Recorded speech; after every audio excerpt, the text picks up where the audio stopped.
What's the difference between DCI-P3, Rec. 709, and different color profiles? And how much color information can your camera actually capture?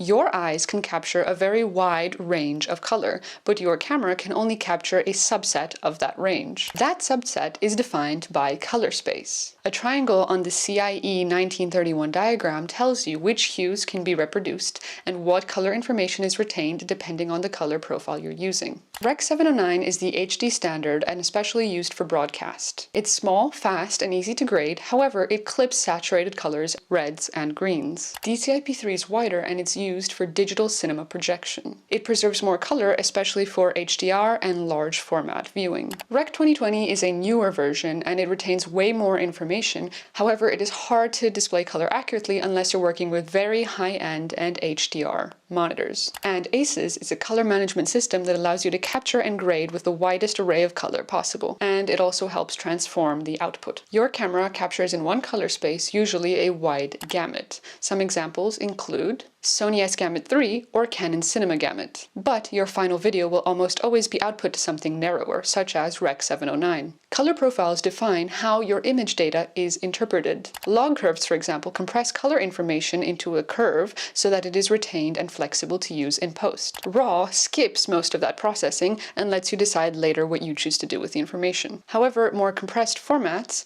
mean that you are defining how much color information you will be keeping while you're shooting, and therefore you do not have access to this information in post. That's why when you're shooting and you want flexibility in color grading and in post-production, make sure that you shoot in the most uncompressed forms possible.